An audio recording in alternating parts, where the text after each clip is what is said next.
Hunt and Hill. Hunt Palmer, Jeremy Hill, holding down the middle of the day. Live from the Mercedes-Benz of Baton Rouge studios. It's Hunt and Hill. Now on 104.5 ESPN Baton Rouge. Welcome in. 104.5 ESPN Baton Rouge. I am Hunt. Casey Gaines, Taylor Sharp back there on the ones and twos. We are working towards the holiday here, folks. A lot of people probably knocked off a little early today. If you're still hanging out at work and hanging with us, we approve and appreciate it if you are done for the week or for the day. Travel safe. Enjoy some time with friends and family. Happy Thanksgiving to everybody from the whole team here at 104.5 ESPN Baton Rouge. But we're fired up to be here for the next 2 hours. Before I hit the road to Shreveport, we might as well talk some sports. We certainly will. Luke Johnson with us in 15 minutes talking black and gold. Got some thoughts on the college football playoff at 1:30. We will kind of merge, as Luke's usually with us on Thursdays, we're merging our Wednesday and Thursday shows here. Best win, worst loss on the board coming up at the end of this hour. Jeff Tarpley covers Texas A&M for Gig'em 247. He's going to be with us at straight up 2 o'clock. LSU basketball playing for a kind of a championship tonight against Kansas State. I'll preview that one in the second hour. And everybody's favorite segment over the last couple of weeks, SEC Power Rankings. I will give you mine coming up at 2:30 before Take It or Leave It, and we get on down the road. So lock us in here for the next 2 hours. Your opening hour on Wednesday is brought to you by Sunshine Quality Solutions, your Louisiana and Southern Mississippi John Deere dealer. We appreciate them for being with us each and every Wednesday here. Okay, let's start getting into A&M. That's what we've got to do. We're obviously off tomorrow. We'll dive deeper on Friday.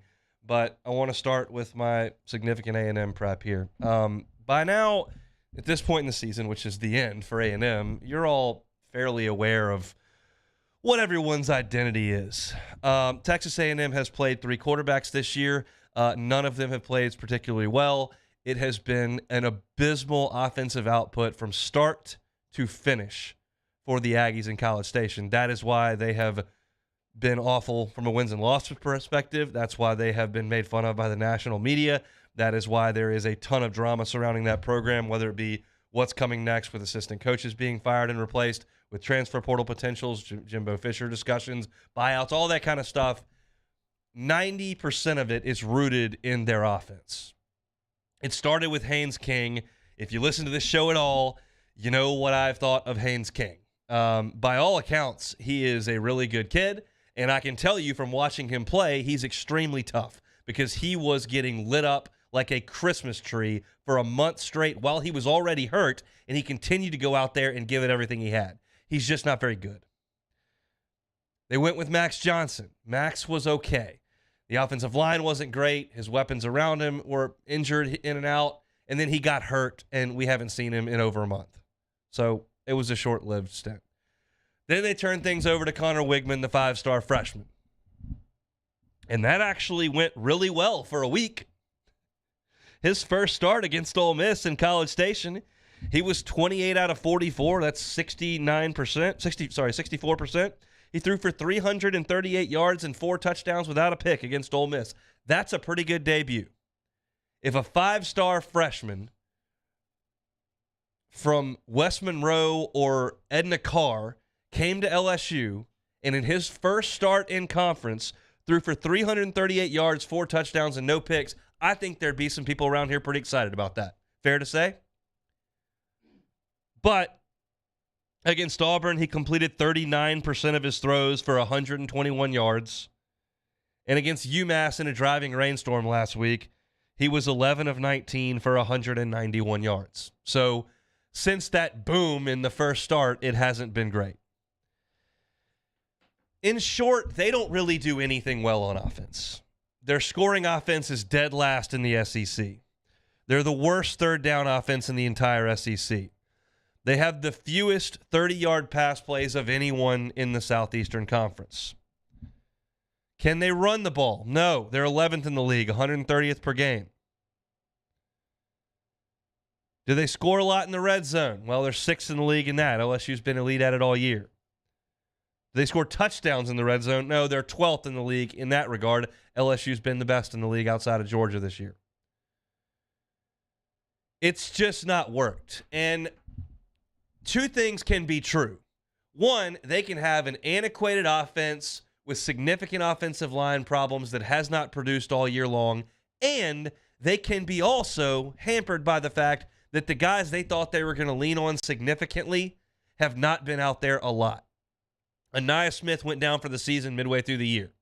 Devon Achane has been out for 2 weeks. He was in a walking boot at South Carolina. Travis Brown from the Bryan College Station Eagle, who will join me on the pregame show on Saturday, was taking a video from the press box of Achane on Saturday against UMass this past week, and he was real gimpy.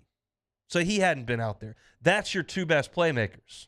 Evan Stewart has been great as a 5-star true freshman wide receiver. He wasn't out there last week. They're hopeful he'll go this week. So it's been a perfect storm. Your offense is poorly designed. Your quarterback play has been unstable, unreliable, and poor most of the year. Your best playmakers have not been out there. And the losses pile up, and it begins to feel like you've got no chance. They scored 20 points on UMass. UMass might be the worst team in the FBS. They're 1-10. They scored 10 on Auburn. Auburn ain't exactly the 85 Bears on defense.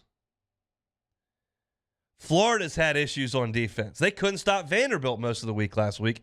A&M mustered 24 on them. 20 on Bama. They scored 14 points on Appalachian State. And they had a kick return for a touchdown in that game. So really, it was 7. They scored 17 on Miami. Have you checked in on Miami lately? It's not going very well for Coach Cristobal.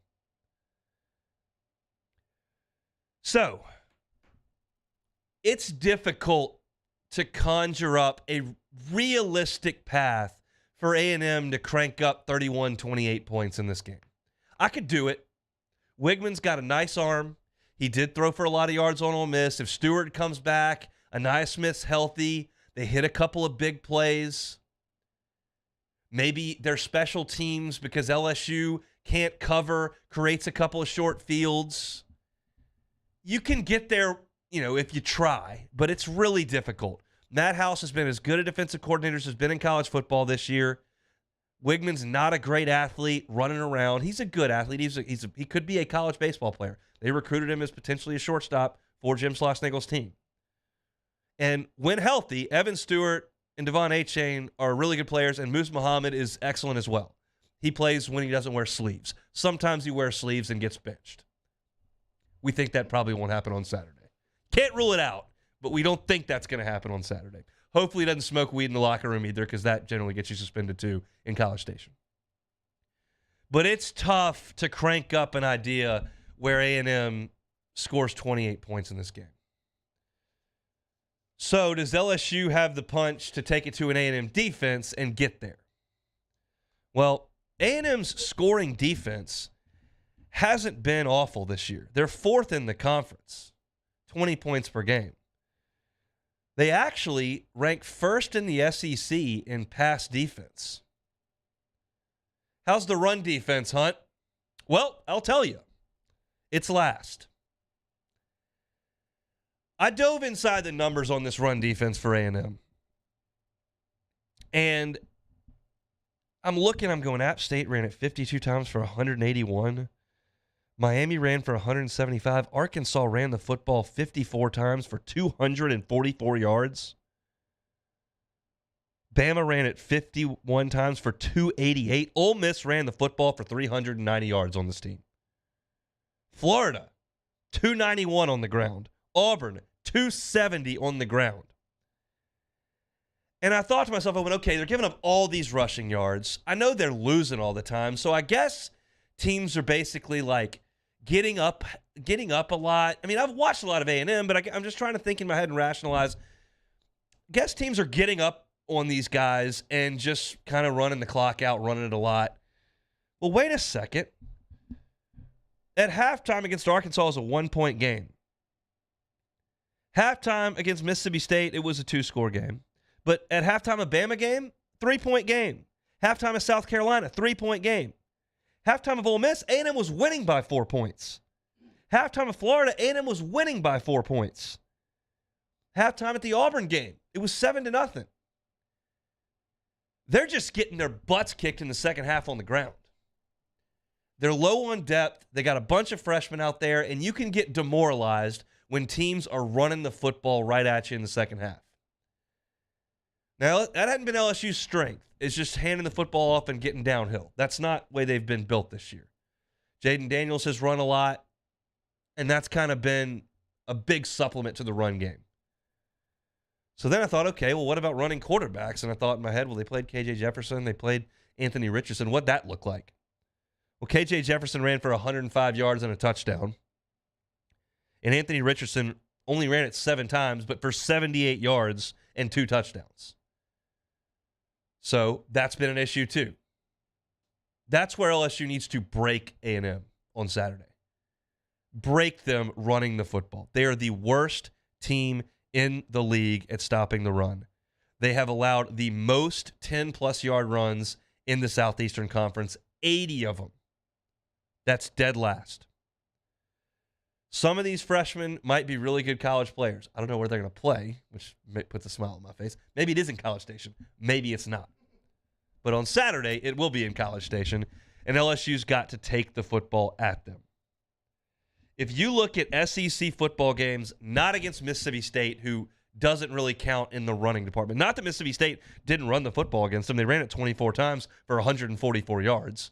But that offense is so totally different than what LSU's doing. I don't put a lot of stock in that game. So in the SEC games outside of Mississippi State, you're looking at Arkansas, Alabama, South Carolina, Ole Miss, Florida, Auburn, Southeastern Conference teams. 308 carries for 1,600 yards. On average, per game, that is 51 carries for 267 yards. That comes out to 5.2 yards per carry. And that's a thing that is very difficult to get better at stopping. If you don't have the dudes to stand up against 320-pound offensive linemen, stop them at the point of attack, hold the line, shed, and make a tackle, man, is it hard to get a lot better at that. You can do it year to year, transfer portal. Guys grow up, different scheme. And certainly in game, it's tough to stop it because it's just physically demoralizing. So we'll see if A&M can slow LSU down on Saturday. My sincere hope is that is not the case. A&M's offense shouldn't be a huge threat to LSU. The defense has done a decent job at stopping people from scoring points, just simply not on the ground. That's where LSU's got to get it done. Opening hour on Wednesday brought to you by Sunshine Quality Solutions. At Sunshine, we know ease of use is important when it comes to buying equipment. Our John Deere compact tractors offer versatility to go from the yard, camp, or to the field. With compact tractors up to 20% off list price with 0% financing, now is a great time to get powered by Sunshine. Visit us online at sunequip.com to apply for financing. Get a quote and learn more about our specials. Some restrictions apply. See dealer for details. Offer ends December 31st of 2022. We'll come back with Luke Johnson next on Hunt and Hill. Hunt Palmer and Jeremy Hill. It's Hunt and Hill. Professional golfers John Peterson and J.J. Colleen answer all your golf and life questions inside the new Drop Biscuit Studios podcast for the people. Download or subscribe today at dropbiscuit.com. There it is, the extra mile, on the border of expected and extraordinary for those willing to go further, like vans customized for work or play, with safety and tech to keep you connected. Supported by a 5-star sales, service, and finance team. And backed by the 1-star you know. So go the extra mile. It's never crowded because so few have what it takes to go there. Mercedes-Benz Vans. Want more customers? Running Boards Marketing can help you get their attention. Imagine your brand's message on a giant LED billboard truck that can't be skipped and is nearly impossible to ignore. Running Boards Marketing is the leader in effective and affordable advertising on digital mobile billboards, which are 2 times more effective than traditional billboards. With a 97% recall rate, you'll leave a lasting impression with your customers. Visit us online at runningboardsmarketing.com so we can drive your message to where the people are. Oh, hey, what's up? It's Big D and Bubba, 100.7 The Tiger Morning Show. We'd love for you to join us every weekday, 4 a.m. till 9 a.m. Yeah, everything you want in a show. Country music. We got laughs. We got celebrity in-studio guests. We just need you. Join us every weekday morning, 4 a.m. to 9 a.m., right where it all started. That's right. Louisiana's country station, 100.7 The Tiger. ServiceMaster Elite create clean, disinfected work environments. As a local business, we take pride in serving the New Orleans and Baton Rouge areas. Our cleaning protocols follow CDC and OSHA standards for healthcare settings, offices, senior living, restaurants, and industrial plants. Contact ServiceMaster Elite to get your operation ready for reopening with germ disinfection cleaning. ServiceMaster Elite, the trusted choice in professional cleaning since 1996. I've been doing business with Luba for 25 years. They're dependable, trustworthy. It's just the attention to detail with our clients. Our folks have years and years of experience. They're highly trained professionals, but many companies have that asset. What I'd like to think makes Luba a bit different is that we use those talents in a way that truly is dedicated to serving the needs of the folks who depend on us. Louisiana. It's a place defined by culture, by pride, by passion, by people who do more than love this place. They celebrate it, elevate it, champion it. They are the individuals who embody what makes Louisiana great. The companies that make Louisiana a better place to work and live. The nonprofits leading transformational change in our communities.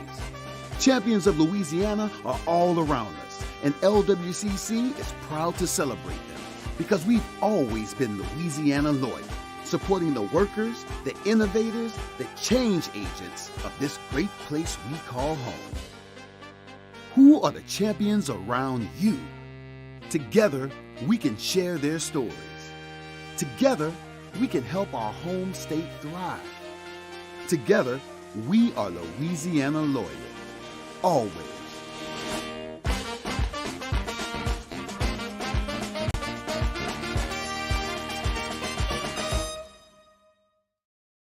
It's no secret. The best oysters in Baton Rouge are at Jolie Pearl Oyster Bar. Enjoy mouth-watering South Louisiana flavor and oysters from all over the country. And don't forget our nightly drink special. 12 in the NFL starts with the Thanksgiving Day triple header. First, the Lions host the Bills at 11:30 a.m. Then the Cowboys host the Giants at 3:30 p.m., followed by the Vikings and the Patriots at 7:20 p.m. All here on 104.5 ESPN Baton Rouge.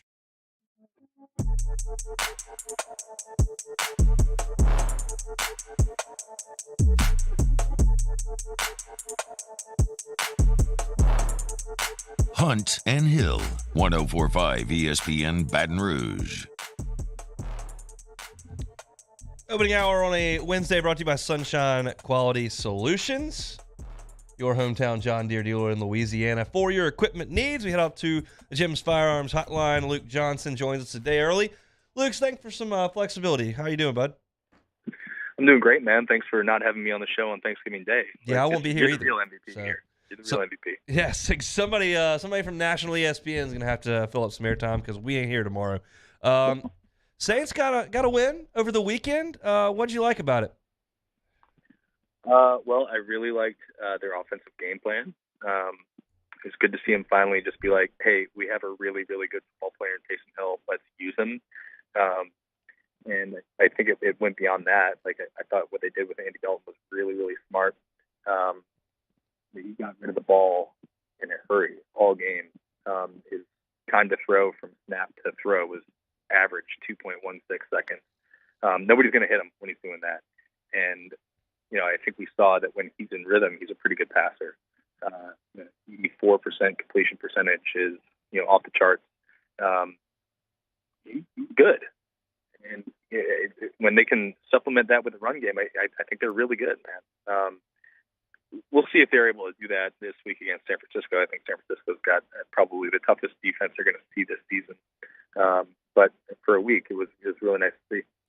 We'll get to San Francisco here shortly, but all that stuff that you're talking about and getting Taysom Hill involved, getting the ball out of Dalton's hands very quickly, all lends itself to helping a banged-up offensive line. What did you make of that group's play, and maybe an update here midweek on where they're looking for the San Francisco game? I thought they played fine. I don't think it was like this incredible performance by everybody, filling in. But I do think that they did a nice job, just like not messing up. Right, Landon Young got beat a couple times. Calvin Throckmorton got beat a couple times, but it was never like a disaster. And I think the Saints schemed around those guys pretty well. I think the adverse situation they were put in made them get creative with their thinking, and I think that was a good thing. As far as this week coming up, I'm not allowed to report anything yet because practice is not yet over. Sure. And that's part of the rules. But I will say that if you guys all check your Twitter feeds in about an hour, you're probably going to be very excited with the news. So good news on the horizon for the Saints on the injury front, I think, at a lot of different positions. Yeah, I mean, I don't think you're breaking any news there or breaking any rules. Because Dennis Allen said that yesterday. He's like, I'm very hopeful that things are moving in the right direction. I thought Jarvis Landry made a nice little impact coming back, 2 consecutive catches. Paulson Adebo, I thought, was present, even though he's still a little bit banged up. So they're getting closer, right? Yeah, they are. It's just a matter of whether they dug themselves too big of a hole. Like that's why that Pittsburgh game was so huge. I think that was a winnable game for them.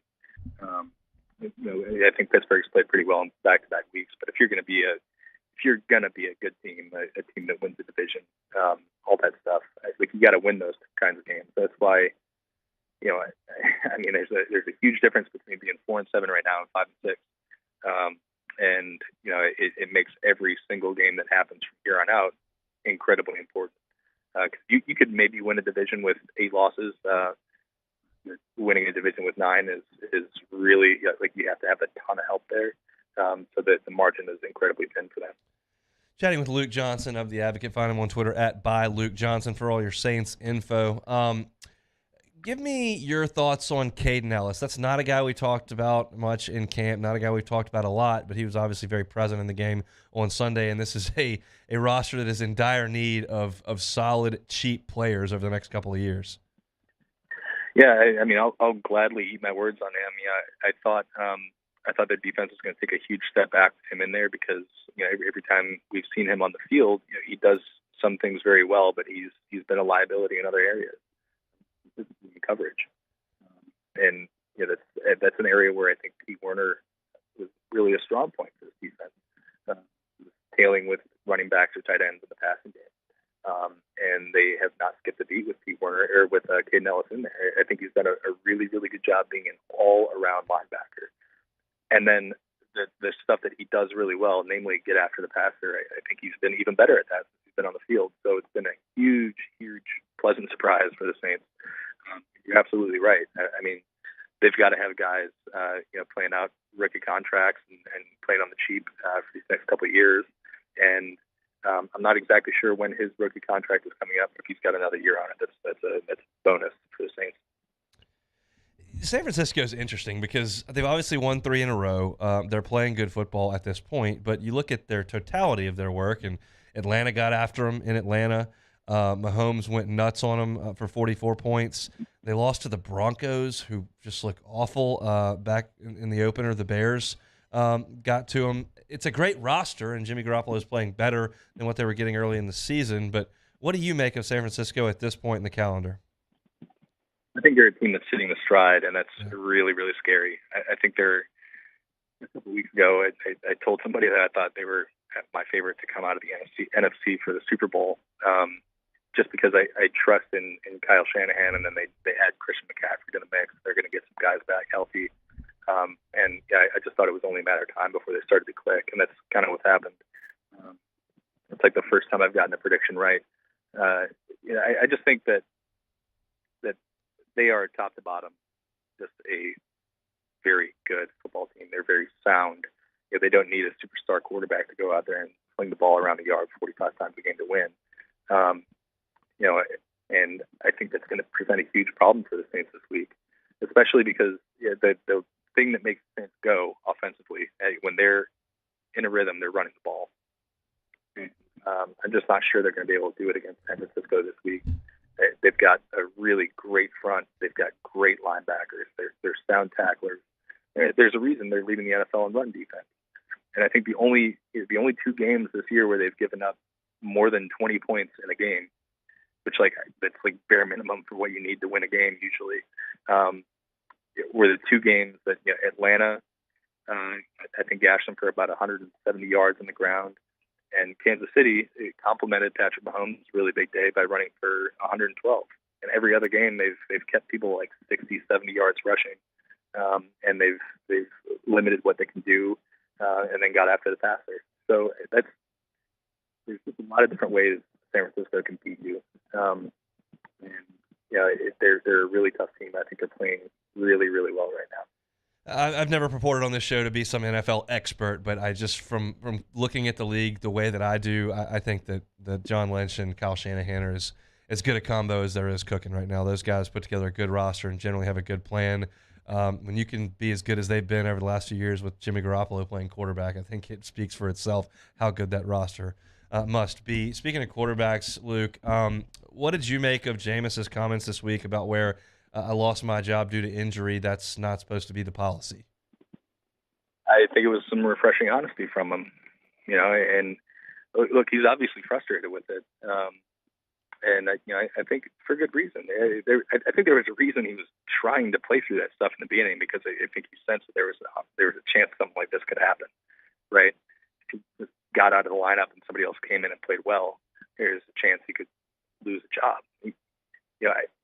I don't. Obviously, I was not there for that conversation, but I believe him for thinking that he wasn't going to lose his job because of the injury, and I totally understand the frustration with riding the pine when he's technically healthy enough to play.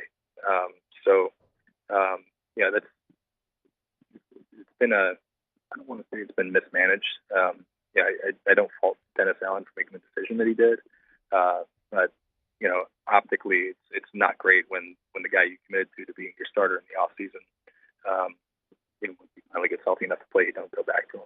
And I think Jameis is well within his rights to vent his frustration with that.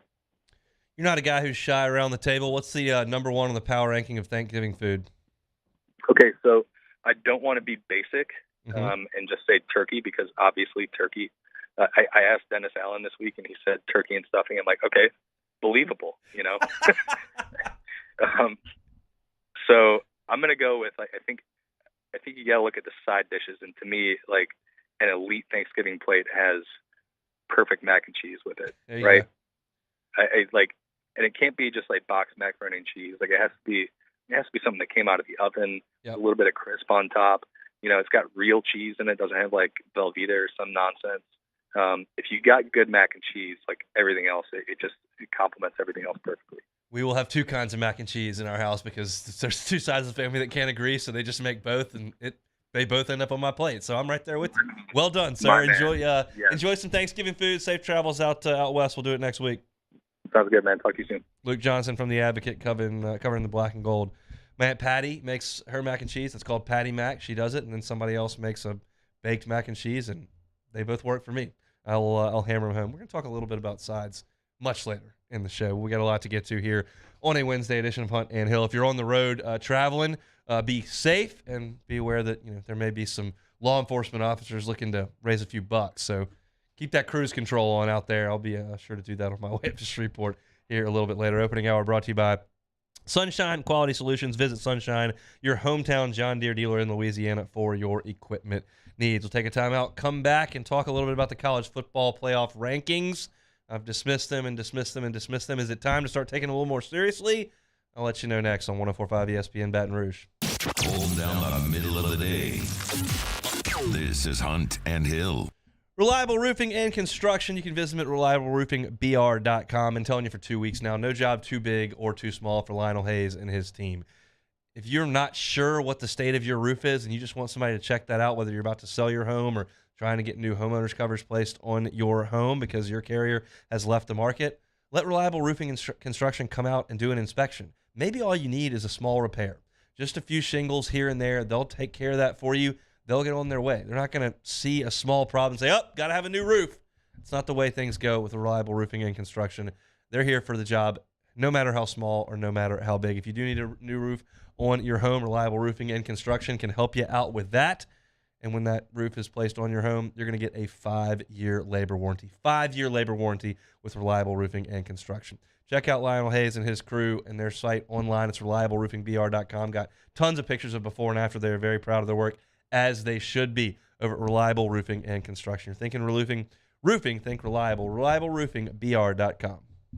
Our listeners fire off their opinions on the jimsfirearms.net hotline at 499-1045. Keep listening for your next chance to shoot us your thoughts with the jimsfirearms.net hotline on 1045 ESPN Baton Rouge. Bayou Chrysler Dodge Jeep Ram has $11,000 off MSRP plus 2.9% for 72 months on all new 2022 Ram Black Widow trucks in stock. All new Bayou vehicles come with a 1 million mile powertrain warranty and free delivery. If you need sales or service, the crew at Bayou is going to do right by you. As a community bank, B1 Bank invests in relationships with the people and businesses we proudly represent. Our B1 bankers are here to help simplify the complicated, understand your needs, and make managing your finances easier. At B1 Bank, we offer an array of solutions to help simplify your transaction needs. B1 Bank, one highly personal banking experience. Visit us online at b1bank.com for more information. I'm Jay Ducote. I grew up learning how to cook at LSU tailgate parties and right in my own backyard. And I created JD's Louisiana products to bring that Louisiana flavor to you at home for your backyard cookout. JD's Louisiana barbecue sauce, Louisiana molasses mustard, spicy and sweet barbecue rub, and more are available at your local supermarkets or by logging on to jducote.com/shop. Put in promo code CST for 25% off at checkout. Eli's always been into grilling. It took us a while to see it, but the signs were there. What are you doing, Eli? I knew grilling was my thing. I have been talking about it throughout my career. Happy with the results? I am. Got the new grill from barbecueguys.com. It performed great. My advice, as I always told my boys, do more of what you're born to do. Barbecue Guys, for those who were born to grill. You want cheese on your burger, Pops? I'll take a little cheese. There it is, the extra mile, on the border of expected and extraordinary, for those willing to go further, like vans customized for work or play, with safety and tech to keep you connected, supported by a 5-star sales, service, and finance team, and backed by the 1-star you know. So go the extra mile. It's never crowded, because so few have what it takes to go there. Mercedes-Benz Vans. Crime has serious consequences, but anyone can make a mistake. If you find yourself in trouble with the law, know that you have rights, and it's okay to demand them. The law offices of O.C. Brown are here to protect you and your rights. Felony or misdemeanor, DUI or drug charge. No matter what crime you're accused of, you still have rights. Let the law offices of O.C. Brown uphold them. Call 225-343-1111. Your law firm for a lifetime.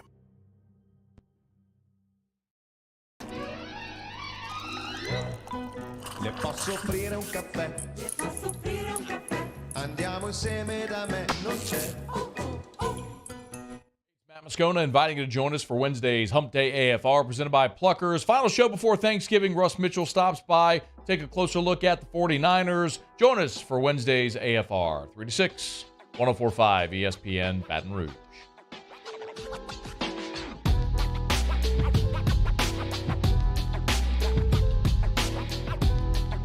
Hunt and Hill, 104.5 ESPN Baton Rouge. We invite you to visit Sunshine, your hometown John Deere dealer in Louisiana for your equipment needs. Sunshine Quality Solutions, your hometown John Deere dealer. College football playoff rankings unveiled last night. You've listened to Matt, you listened to Charlie, you listened to me. None of us care very much about these November rankings. I teased it. I said, leading into this segment, is it time to start taking them a little more seriously? The answer is no, it's not. We don't have vital information that matters. and you will see people with their hot takes. Wes Rucker's done with his because Tennessee's out.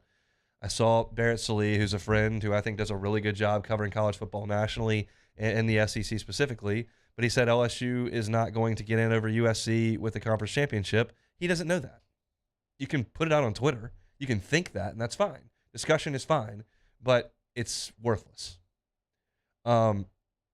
Here are my thoughts on the rankings. Obviously, Tennessee takes a tumble down to 10. They move back 5 spots. LSU bumps up 1. Tigers now sitting there at 5th. Right now, the committee is under no pressure to do anything whatsoever. They don't have to make any decisions. They don't have to do squat. They don't have to justify what they do. They can send the chairman up there to talk to Reese Davis. None of it matters because it can all switch based on how you feel at the end of the body of work. Here's what they're telling you right now. All we care about right now is if you're undefeated. Last year at the end, all they cared about is if you were undefeated. Because it's not like Cincinnati played Murderers Row, but they were undefeated. So they got in. There are 4 undefeated teams. They're tossing them all in there. Doesn't matter who you've beaten. Doesn't matter how close they were. If you're undefeated, we're going to throw you to the top. That's the easiest thing to do. That's what we're going to do. So what we don't know is how they feel about the various wins of Georgia, Ohio State, Michigan, and TCU. That is going to be crucial when this thing comes down to it because one of Ohio State and Michigan are going to lose. But what does the committee think about them as a one-loss non-conference champion? We don't know. But they are telling us some things that could change. But they're telling us some things right now about everybody who doesn't have 0 losses. The only thought they put into anything was once you got past the 0 losses. When you get past the 0 losses, LSU's the first one. USC has less losses than LSU. They're behind LSU. Alabama has more losses than Clemson. They're ahead of Clemson. Why? Well, I think it's because they think that LSU's wins are more impressive than USC's wins. USC just went on the road. It was on the road. I'm going to give them credit for a road win. I guess technically we could sit in the room in Dallas and go, well, it's in the same city, and the other team, that home team they play, they don't have any fans, so our guys bought a lot of tickets, and it was really like more of a bowl game, but I'll just give them a road win. They went on the road and beat UCLA, who's a nice team. They have 3 losses. They're a nice team. You only played one other team with any pulse whatsoever, and you lost to Utah. So the committee is saying, hey, LSU, nice job beating Bama. That's a good win, much better than anything that USC is tossing in there. Okay, I see that you beat Ole Miss, who's fairly comparable, I guess, at this point to UCLA. So there's your tiebreaker. I mean, I'm just trying to read it as they say it. They think that what LSU's done to this point is more impressive than what USC's done. But what it says to me as you try to look into this is, well, if you think what LSU's done to this point is more impressive than SC, then clearly going on the road to A&M and winning, which is essentially what USC's been doing to Arizona and Cal and Arizona State and Fresno State and Stanford and Rice. How's A&M any different than those teams? They're not.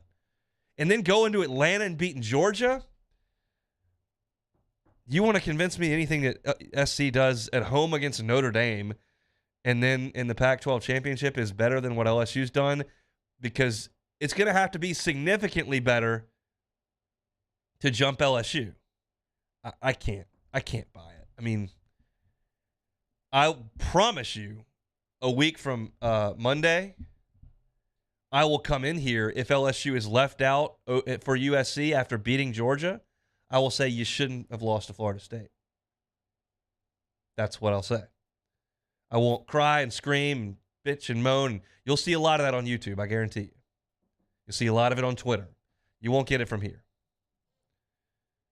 But at this point, it would be odd to me if they flipped it.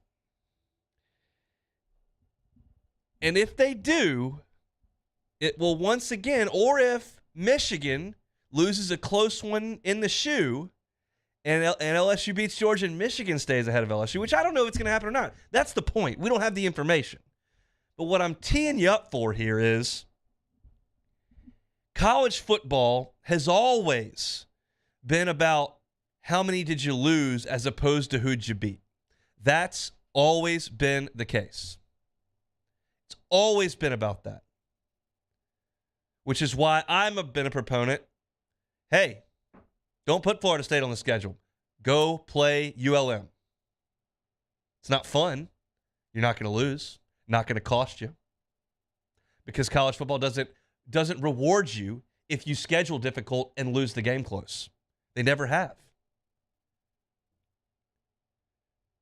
West Virginia was going to go to the national championship game in the BCS era in 2007 if they beat Pitt. You all remember it. That's why I use the example. Do you have any idea? You remember the game, Pitt and West Virginia. Same night LSU beat Tennessee in the Southeastern Conference Championship game. Had 2 losses. West Virginia was going to go. Who'd they beat that year? Western Michigan, Marshall, Maryland, East Carolina. Oh, look, they played a top 20 team, South Florida. They lost. Went to Syracuse. Played Mississippi State. Oh, that's a nice. Remember that Mississippi State team? LSU went there and beat them 49-0 the first day of the season. They were awful. Went to Rutgers. Louisville. Beat Cincinnati, who was ranked 22nd. Connecticut, who was ranked 20th at the time. And then if they'd have beaten Pitt, they'd have gotten in the national championship. They would not have had a top 20 win. LSU beat Tim Tebow's Florida, beat Auburn, beat Bama, beat Virginia Tech. None of that would have mattered because West Virginia would have had fewer losses. That's the way college football has always been played. It's stupid, but it's the way it's always been. And yeah, LSU in that year may have gotten a bump for beating Virginia Tech. In fact, they did because Virginia Tech had 2 losses and LSU jumped them. That happened to be a head-to-head coincidence that year that was on the schedule and it came down to that. So I'm not saying that it's impossible, but it took that coincidence. What is almost always the case is if you have fewer losses, you're in. That's why you have to expand the playoff. You want these games to matter. You want big-time games in September. You want huge non-conference games. You better expand the playoff. Because if I'm the AD somewhere, I'm not playing them. You don't care. LSU has played a difficult schedule this year. Tennessee is damn good. Alabama's damn good. Ole Miss has a good team. Georgia's great. Michigan, whose non-conference schedule this year is the worst thing I've ever laid eyes on. Colorado State is abysmal. Hawaii is terrible. UConn sucks. They are 11-24 combined. They're not going to get penalized for it if they went out. And really all they had to do was beat Penn State and Ohio State. Why am I scheduling difficult football games? They're fun. You get on TV. You get a big paycheck. The fans all love it. But is it the best thing to do to win a championship? That's why I like playing ULL. Come on down, North Texas. We'll see. Maybe it won't cost LSU. Maybe LSU will take care of their business against Georgia and get in. I know there are a lot of people listening here that think that's going to be the case. That'd be awesome. But it's not strength of schedule. It's how many losses you got. We'll see. They tell you yesterday that SC is behind LSU. I don't think they can jump them unless LSU loses. But some people think they would.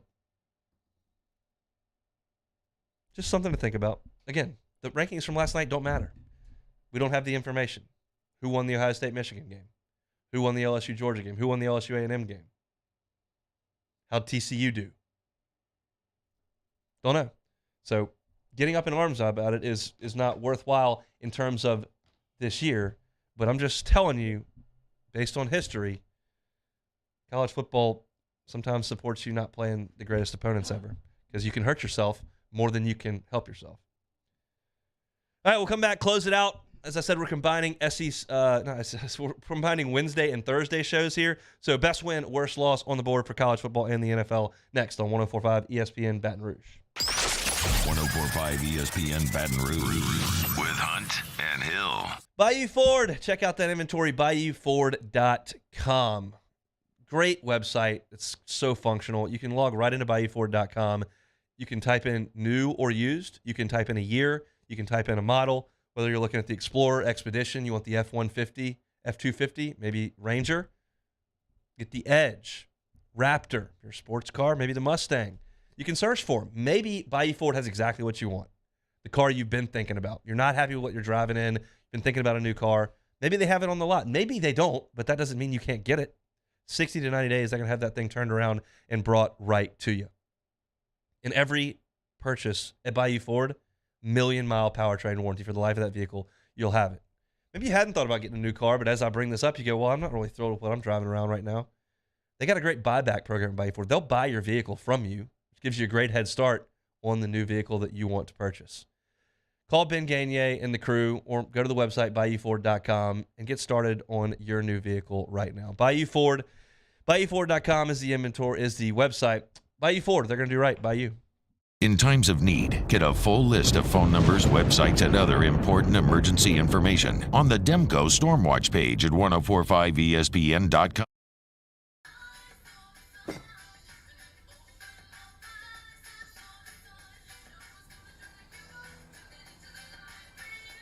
Miller Lite has more taste and only one more calorie than Michelob Ultra.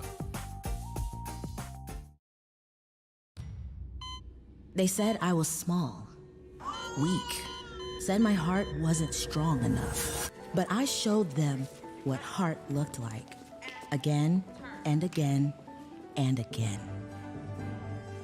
Mom got me the right care, the right doctors with Blue Cross coverage. Don't let people tell you who you are. Show them the right card, the right care. Oh, hey, what's up? It's Big D and Bubba, 100.7 The Tiger Morning Show. We'd love for you to join us every weekday, 4 a.m. till 9 a.m. Yeah, everything you want in a show. Country music. We got laughs. We got celebrity in-studio guests. We just need you. Join us every weekday morning, 4 a.m. to 9 a.m., right where it all started. That's right. Louisiana's country station, 100.7 The Tiger. I've been doing business with Luba for 25 years. They're dependable, trustworthy. It's just the attention to detail with our clients. Our folks have years and years of experience. They're highly trained professionals. But many companies have that asset. What I'd like to think makes Luba a bit different is that we use those talents in a way that truly is dedicated to serving the needs of the folks who depend on us. Want more customers? Running Boards Marketing can help you get their attention. Imagine your brand's message on a giant LED billboard truck that can't be skipped and is nearly impossible to ignore. Running Boards Marketing is the leader in effective and affordable advertising on digital mobile billboards, which are 2 times more effective than traditional billboards. With a 97% recall rate, you'll leave a lasting impression with your customers. Visit us online at runningboardsmarketing.com so we can drive your message to where the people are. My dad just really enjoyed his life, and he enjoyed smoking cigars and thought he was invincible. My stepdad quit smoking, and he really felt like he was in the clear. Sorry.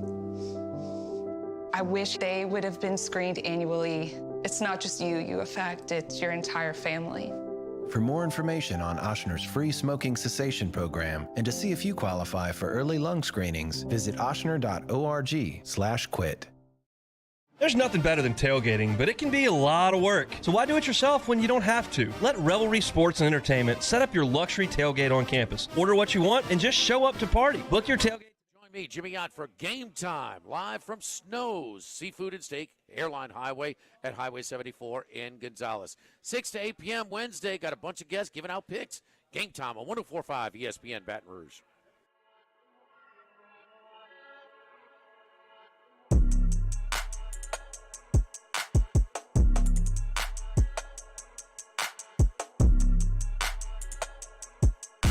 This is Hunt and Hill on 104.5 ESPN Baton Rouge. In the market for a John Deere? Visit Sunshine, your hometown John Deere dealer in Louisiana, for your equipment needs. Jeff Tarpley from Gig 'em 247 coming up in 10 minutes talking about the Aggies. Best win, worst loss on the board, college football and the NFL. Get to those to finish up the opening hour here. Best win in college football for me has got to be Michigan in the shoe against Ohio State. Michigan wins that ball game. They'll have beaten their rival 2 years in a row after really a decade of agony.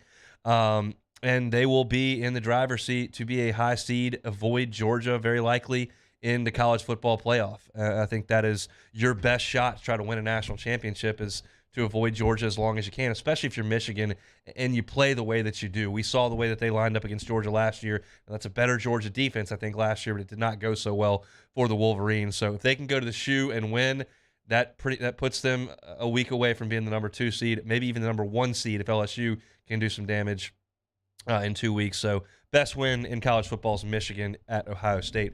Worst loss in college football, TCU. TCU losing to Iowa State would be a real stain on their resume. They don't have necessarily a headlining win, I don't think, but they have some solid wins. And that's probably not enough if you lose to a team that is not thought to be very good. Again, Stephen Miller, who we love in the Bayou Ford chat, says that all the rankings matter.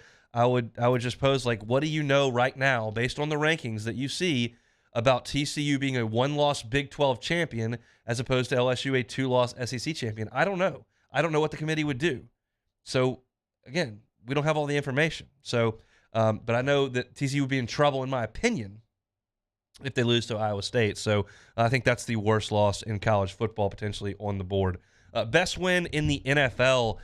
Give me the Giants to go to Dallas on Thanksgiving against the Cowboys in some gorgeous throwback uniforms, throwback helmets. If the Giants can win that one, I think you kind of take control of second place in the division. You still keep the Eagles in your sights. I think that would be a monster win if the G-Men could go win that one in Arlington. So I've got that as the best win in the National Football League. Worst loss in the NFL. I'm sorry, I got to say it. I think the worst loss in the NFL would be if San Francisco dropped one to the Saints traveling out west. As Luke said earlier in this hour, San Francisco's won 3 straight. They seem like they've turned a corner. But if you lose to the Saints at this point, you really put yourself neck and neck with Seattle. And your next game is Miami, who's playing well. Then you got Tampa, probably not going to be an easy game for you. And then you're at Seattle the third week. So you've got a pivotal stretch in your schedule coming up. The Saints are not very good. This is something we've talked about for 2 months now. We were clinging to some sort of, man, they're just a game out of the division, or man, they get these guys back. You are what you are at this point. We're about to turn to December. The Saints aren't very good. And again, I think Andy Dalton will play probably 2 more good games like he did on Sunday, and he'll play 5 or 6 bad ones. And San Francisco is tenacious on the front, on defense. I doubt the Saints get a huge ground game going. You put all that on Andy Dalton and a banged-up receiving core, I think Seattle, there's a reason. I think San Francisco, there's a reason they're a 9.5-point favorite in that game. So I think the worst loss for me on the board would be San Francisco losing to the Hoodats. So best win on the board in college football, give me the Michigan Wolverines. Worst loss in college football, give me TCU, maybe ruining a playoff spot there to Iowa State. Best win in the NFL, the Giants going to Dallas and winning on Thanksgiving tomorrow. And the worst loss in the NFL, the Niners losing to the Saints. That is our weekly segment here. That'll close things up here for our opening hour. Save your Saturdays for watching football, not chores. At Sunshine, your hometown John Deere dealer in Louisiana, they've got the equipment that comes in a variety of horsepowers and attachment configurations to tackle any job on your property. With tractors, deals up to 20% off list price. Their deals are undefeated. For more information, visit Sunshine in stores or online at sunequip.com. All right, that's hour number one here on a Wednesday. Hope your travels are going well as we head into a Thanksgiving holiday. We opened the show breaking down the Texas A&M Aggies offensively and defensively. Luke Johnson jumped aboard to talk about the black and gold. Appreciate Luke for coming on a day early. My college football playoff thoughts there at 1:30, and then, of course, best win, worst loss at the end. If you missed any, on demand, 1045ESPN.com for your travels. You missed anything, you got a long road ahead of you. You're on a plane somewhere, 1045ESPN.com or Apple Podcast or Spotify or YouTube. Any of those places, you can find all our audio here on 1045 ESPN Baton Rouge. Very excited for hour number two coming up. SEC Power Rankings at the bottom of the hour. People are already mad at me. They haven't even heard them yet. We'll get to those at 2:30. I've got some thoughts on LSU basketball tonight down in the Cayman Islands playing for a championship against Kansas State. That's at 2:15. And at 2 o'clock coming up right after Sports Center, Jeff Tarpley from Gig'em 247 talking Aggies. Again, come back after Sports Center on 1045 ESPN Baton Rouge. Bayou Ford has $10,000 off MSRP plus 2.9% for 60 months on new 2022 Ford F-150s. All new Bayou vehicles come with a 1 million mile powertrain warranty and free delivery. If you need sales or service, the crew at Bayou Ford is going to do right by you. Want more customers? Running Boards Marketing can help you get their attention. Imagine your brand's message on a giant LED billboard truck that can't be skipped and is nearly impossible to ignore. Running Boards Marketing is the leader in effective and affordable advertising on digital mobile billboards, which are 2 times more effective than traditional billboards. With a 97% recall rate, you'll leave a lasting impression with your customers. Visit us online at runningboardsmarketing.com so we can drive your message to where the people are. ServiceMaster Elite create clean, disinfected work environments. As a local business, we take pride in serving the New Orleans and Baton Rouge areas. Our cleaning protocols follow CDC and OSHA standards for healthcare settings, offices, senior living, restaurants, and industrial plants. Contact ServiceMaster Elite to get your operation ready for reopening with germ disinfection cleaning. ServiceMaster Elite, the trusted choice in professional cleaning since 1996. I've been doing business with Luba for 25 years. They're dependable, trustworthy. It's just the attention to detail with our clients. Our folks have years and years of experience. They're highly trained professionals, but many companies have that asset. What I'd like to think makes Luba a bit different is that we use those talents in a way that truly is dedicated to serving the needs of the folks who depend on us. Louisiana. It's a place defined by culture, by pride, by passion, by people who do more than love this place. They celebrate it, elevate it, champion it. They are the individuals who embody what makes Louisiana great. The companies that make Louisiana a better place to work and live. The nonprofits leading transformational change in our communities. Champions of Louisiana are all around us, and LWCC is proud to celebrate them because we've always been Louisiana loyal, supporting the workers, the innovators, the change agents of this great place we call home. Who are the champions around you? Together, we can share their stories. Together, we can help our home state thrive. Together, we are Louisiana loyal. Always.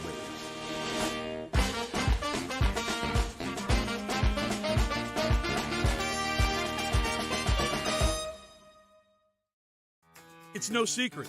The best oysters in Baton Rouge are at Jolie Pearl Oyster Bar. Enjoy mouth-watering South Louisiana flavor and oysters from all over the country. And don't forget our nightly drink specials.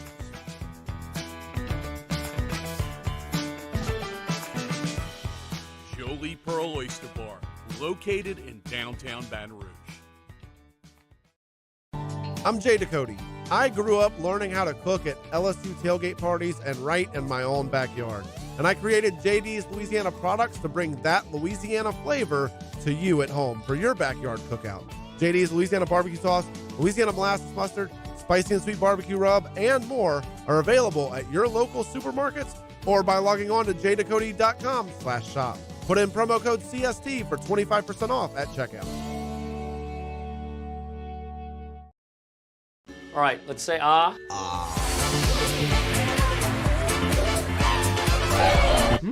Where'd my spotlight go? Super weird, but we can take care of it. Get in and get better at Patient Plus. Is SportsCenter. I'm Christine Lisi. Breaking news. 7 Michigan State football players charged with crimes stemming from the assault of 2 Michigan players in Michigan Stadium tunnel after the team's October 29th game. The most serious charge is against defensive back Kari Crump, charged with felonious assault. Dramatic shakeup for the Jets ahead of Sunday's game against the Bears. Quarterback Zach Wilson has been benched. Mike White starts in his place with Joe Flacco, the backup. Wilson, who has not played well 2 of the last 3 games, won't be active. Wilson's career in New York is not over, and the benching just a reset, emphasizes coach Robert Saleh. His decision-making's been fine, his practice habits, all that stuff has been fine, but there's some basic fundamental things that have gotten really out of whack for him. And this is just an opportunity for him to sit back, focus on those things, find a way to get reconnect to all the different things that we fell in love with during the draft process. And it's something that I feel like he's going to be able to do. Saleh also said the organization has every intention for him to return as the starter at some point. The Texans benching struggling quarterback Davis Mills. Backup Kyle Allen will start against the Dolphins on Sunday. Think O'Reilly Auto Parts for all of your car care needs. We're close, convenient, and known for our guaranteed everyday low prices and excellent customer service from professional parts people you can trust. Stop by your local O'Reilly Auto Parts today. O'Reilly Auto Parts. Better parts, better prices every day. 1, 2, 3. Hunt and Hill. Hunt Palmer, Jeremy Hill, holding down the middle of the day. Live from the Mercedes-Benz of Baton Rouge studio, it's Hunt and Hill. Now on 104.5 ESPN Baton Rouge. One more hour to go for me. I am headed north, I-49 to the Port City. Little family time. If you are on the road today, be safe. Have a great holiday. Back in action on a football weekend. We'll be back in action on Friday for a full football Friday here on 104.5 ESPN Baton Rouge. Tigers and Aggies from Kyle Field, 6 o'clock kickoff on Saturday. And then the Saints headed out west to San Francisco to take on the 49ers. But our focus here on LSU and Texas A&M, the regular season finale. Bring on Jeff Tarpley now from Gig'em 247 on the Jim's Firearms Hotline. Jeff, thanks for the time. How are you? Great. How are you guys doing? Doing very well. I'm always interested in how fan bases feel about certain traditions and whatnot. I know A&M and Texas had a long-standing rivalry on Thanksgiving night. LSU and A&M did play on Thanksgiving night. They've since moved that to a Saturday. Does the A&M fan base miss the Thursday night kickoff? I think since LSU kind of figured out that, hey, this really interferes with everybody's holidays. We really don't want to do this to them.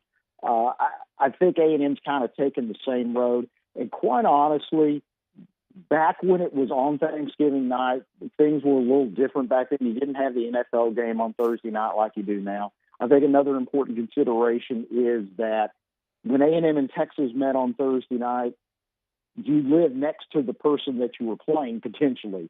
You really don't have that kind of vibe here with A&M LSU.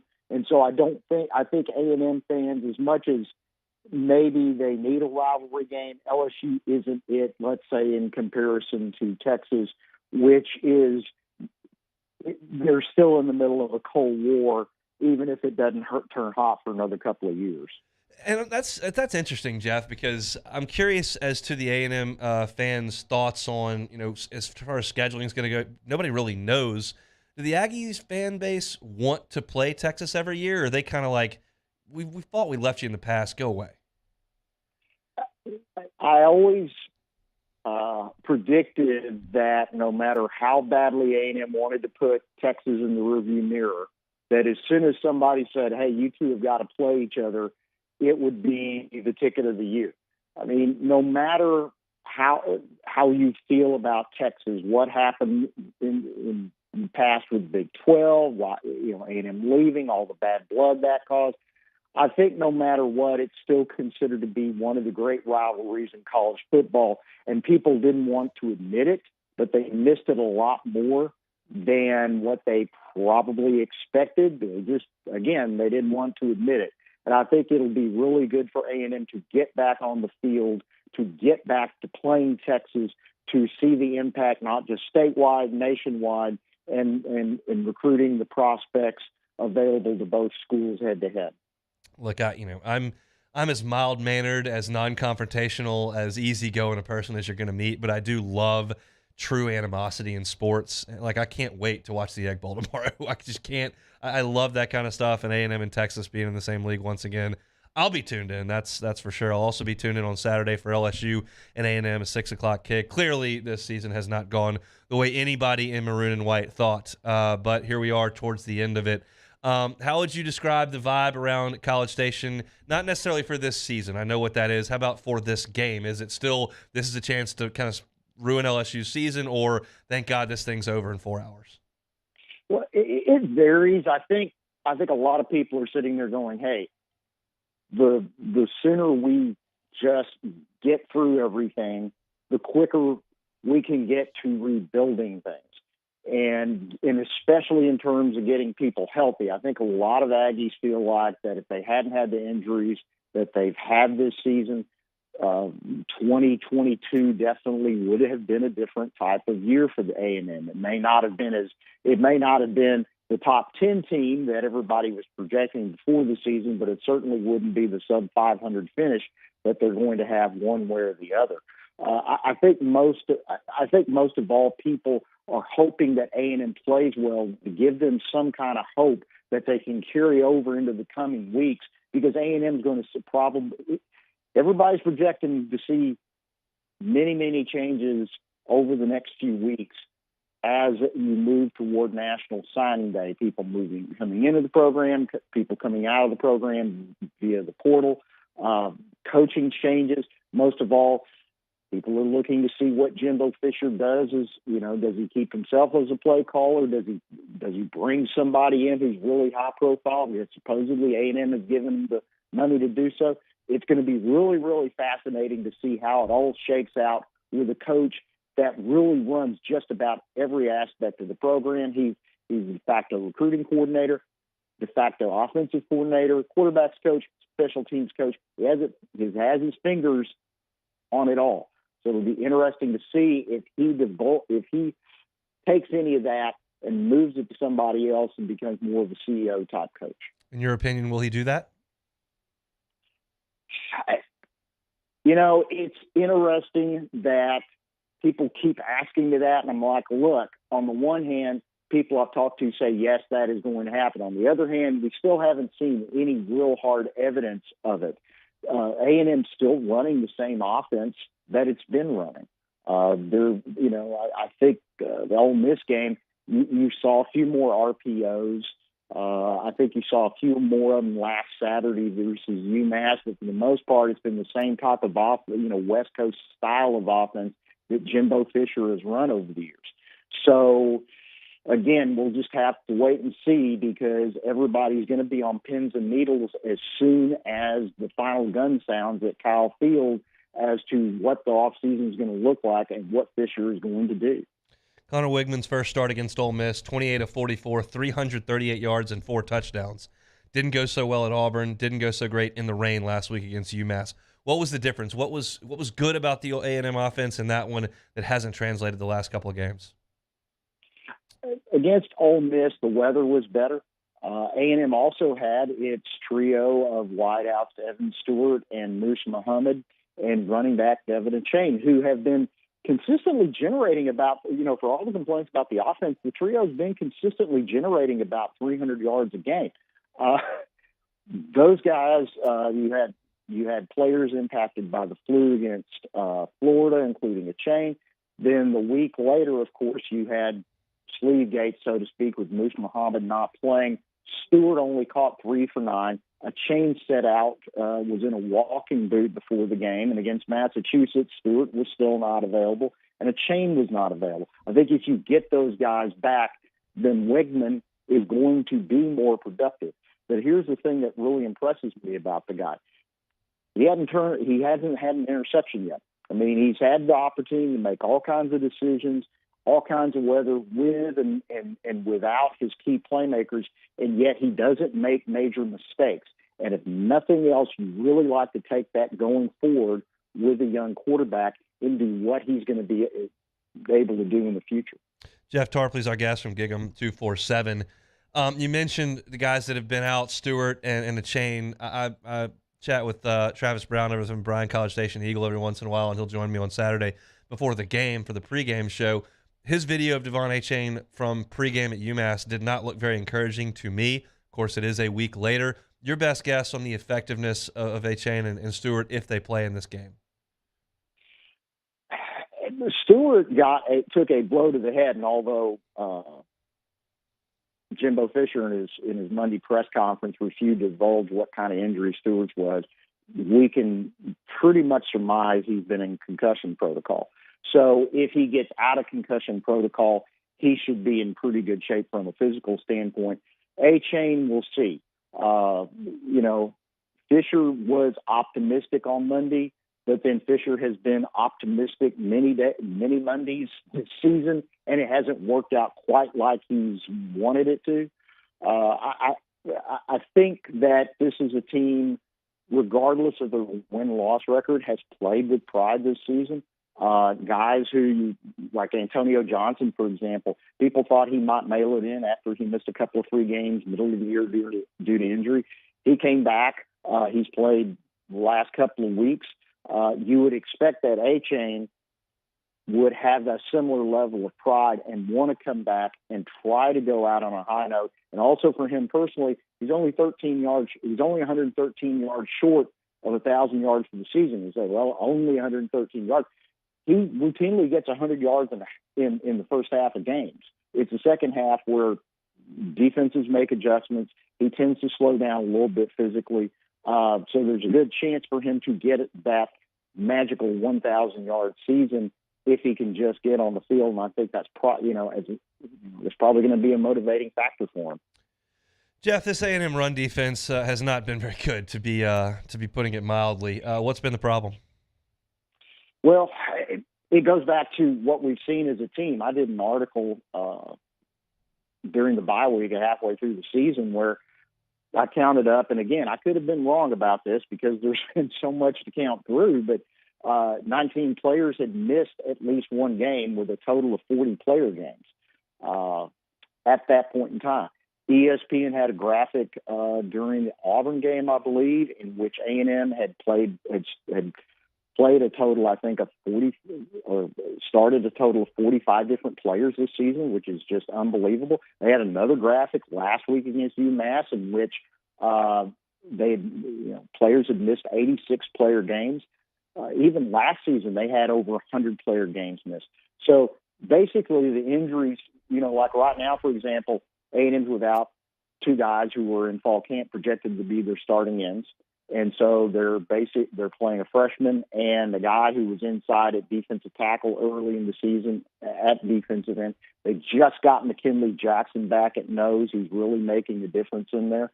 The rest of the unit really hasn't done a good job of fitting the run, regardless of whether it's been the backers or the secondary, and the defensive line hasn't very much either. They tend to attack blockers directly. They don't tend to attack gaps. The young guys don't use their hands very well. So it's all just kind of come together in a worst-case scenario for them to be 14th in the league in rushing defense.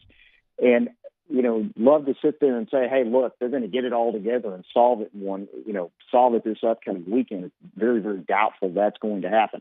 Although having Jackson back does make a difference. It's just not perceptible from a statistical standpoint, but he does tend to generate more plays in the middle of the line. Having Antonio Johnson back at nickel, Johnson's a long limb guy. He tends to play like an outside linebacker, plays very, very well against the run, doesn't make mistakes as a run defender or a tackler.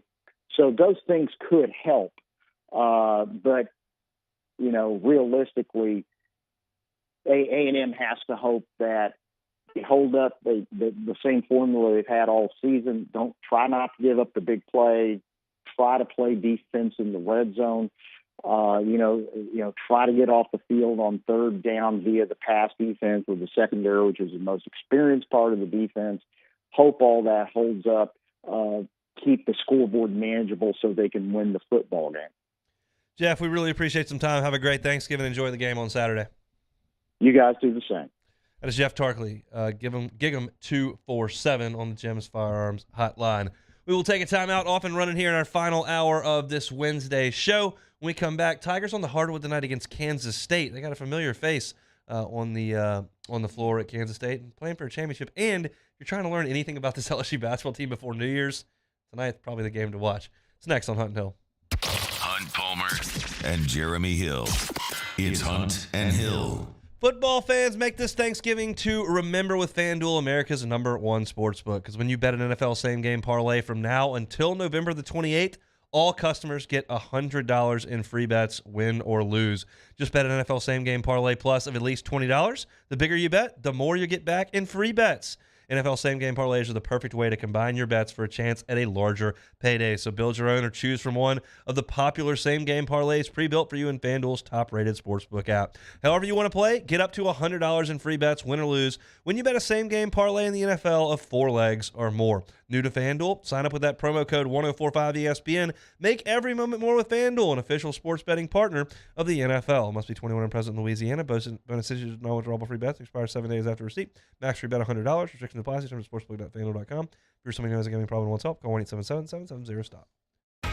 Professional golfers John Peterson and JJ Colleen answer all your golf and life questions inside the new Drop Biscuit Studios podcast for the people. Download or subscribe today at dropbiscuit.com.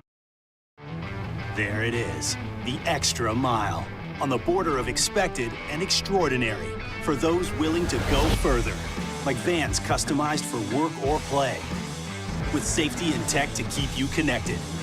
Supported by a 5-star sales, service, and finance team. And backed by the 1-star you know. So go the extra mile. It's never crowded because so few have what it takes to go there. Mercedes-Benz Vans. Eli's always been into grilling. It took us a while to see it, but the signs were there. What are you doing, Eli? I knew grilling was my thing. I have been talking about it throughout my career. Happy with the results? I am. Got the new grill from barbecueguys.com. It performed great. My advice, as I always told my boys, do more of what you're born to do. Barbecue Guys, for those who were born to grill. You want cheese on your burger, Pops? I'll take a little cheese. Crime has serious consequences, but anyone can make a mistake. If you find yourself in trouble with the law, know that you have rights, and it's okay to demand them. The law offices of O.C. Brown are here to protect you and your rights. Felony or misdemeanor, DUI or drug charge. No matter what crime you're accused of, you still have rights. Let the law offices of O.C. Brown uphold them. Call 225-343-1111. Your law firm for a lifetime. I've been doing business with Luba for 25 years. They're dependable, trustworthy. It's just the attention to detail with our clients. Our folks have years and years of experience. They're highly trained professionals, but many companies have that asset. What I'd like to think makes Luba a bit different is that we use those talents in a way that truly is dedicated to serving the needs of the folks who depend on us. Want more customers? Running Boards Marketing can help you get their attention. Imagine your brand's message on a giant LED billboard truck that can't be skipped and is nearly impossible to ignore. Running Boards Marketing is the leader in effective and affordable advertising on digital mobile billboards, which are 2 times more effective than traditional billboards. With a 97% recall rate, you'll leave a lasting impression with your customers. Visit us online at runningboardsmarketing.com so we can drive your message to where the people are. Oh, hey, what's up? It's Big D and Bubba, 100.7 The Tiger Morning Show. We'd love for you to join us every weekday, 4 a.m. till 9 a.m. Yeah, everything you want in a show. Country music. We got laughs. We got celebrity in-studio guests. We just need you. Join us every weekday morning, 4 a.m. to 9 a.m., right where it all started. That's right. Louisiana's country station, 100.7. on Friday's OTB. Hope you had a wonderful Thanksgiving, but it's time to lock back in to beat Texas A&M. We'll be live at City Slice, chopping it up off the bench, 7 to 10 a.m., 104.5 ESPN.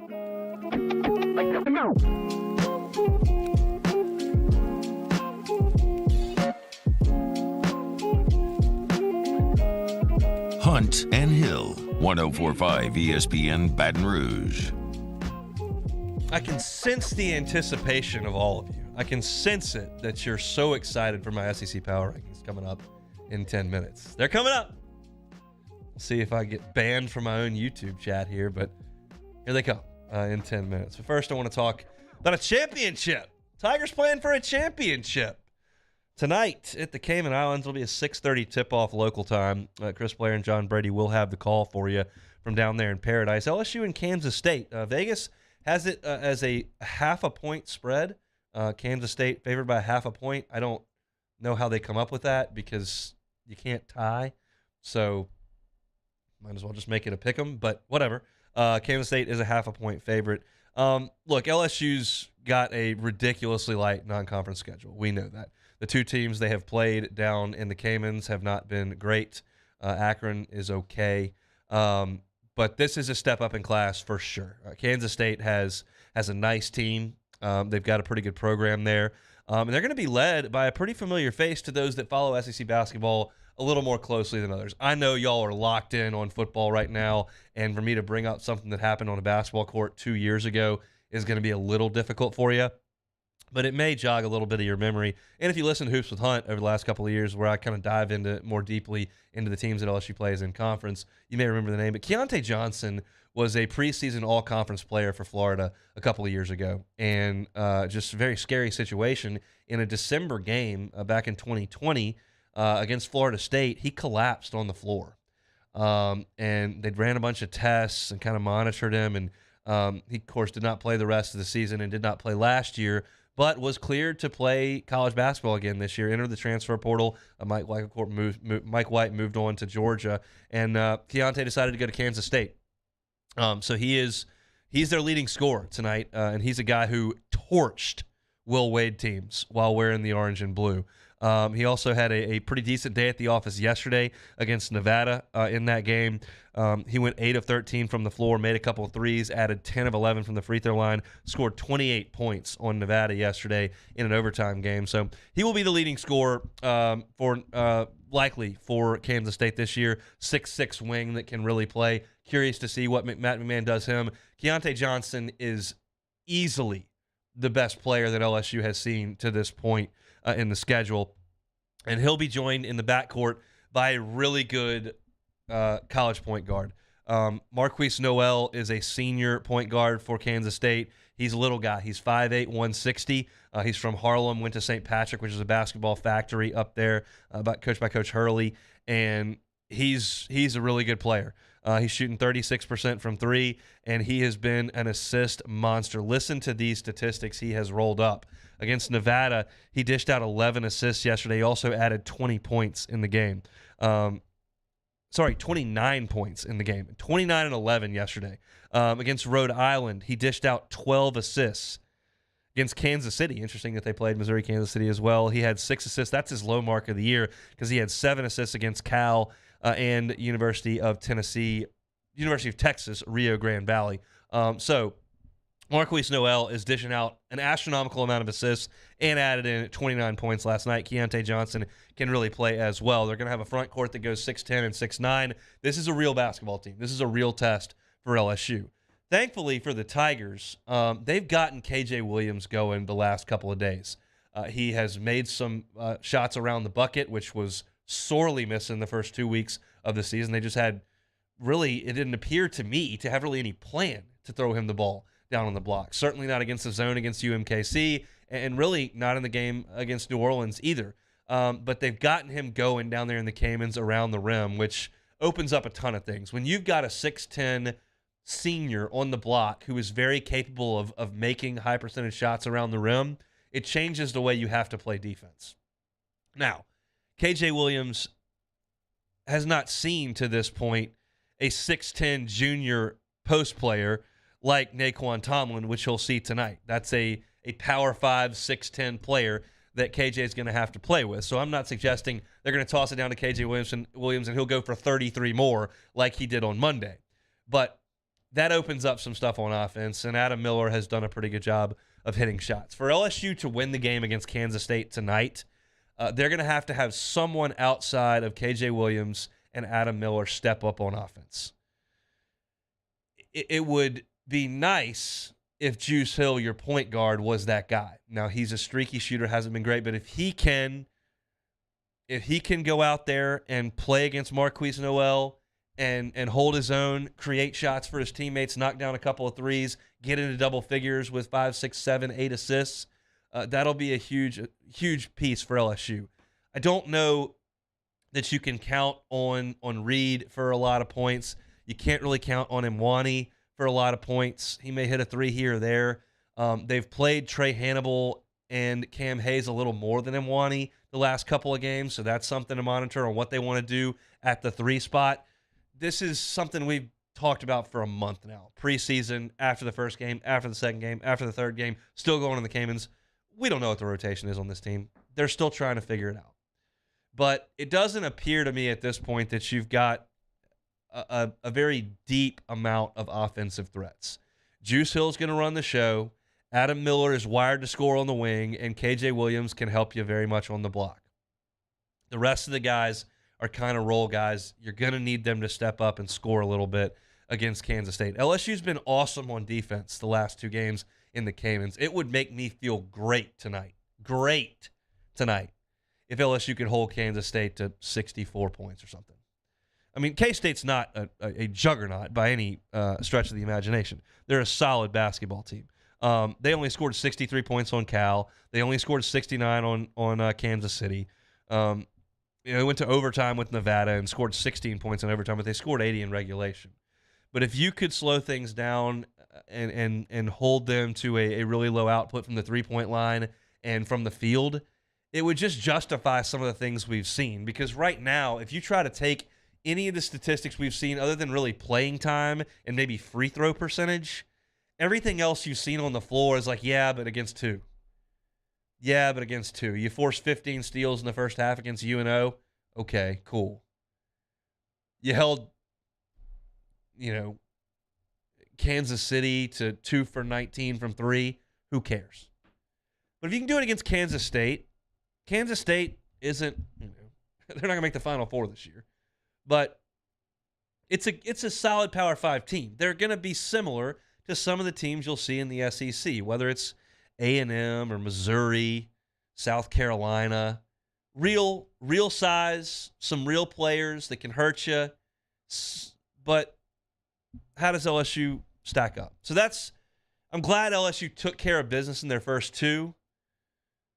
Now you step up in class and see what you got. Because, man, some of the SEC teams are looking good to this point. I don't know how much of y'all watched Arkansas and Creighton last night. Probably not a ton, but I was at Pluckers doing sports trivia, and it was on. Arkansas lost the game, but it was a top 10 matchup, and it looked every bit the same of a top 10 matchup.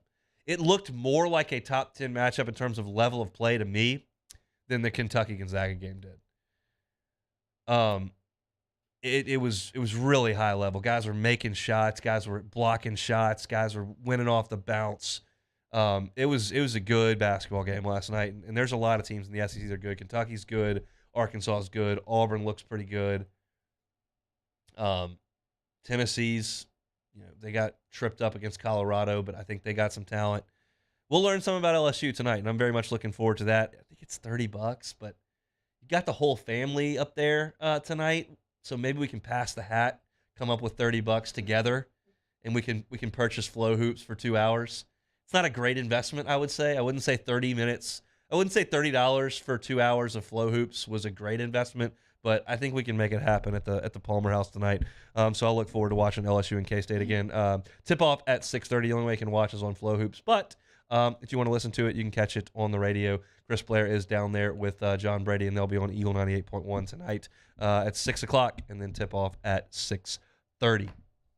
All right, we got to get to our SEC Power Rankings, but first I want to remind you, Professional golfers John Peterson and JJ Colleen answer all your golf and life questions inside the new Drop Biscuit Studios podcast for the people. You can download or subscribe today at dropbiscuit.com. 30 minutes left for us here on 104.5 ESPN Baton Rouge. 104.5 ESPN Baton Rouge with Hunt and Hill. How much would a new bathroom mean to you? New closet space.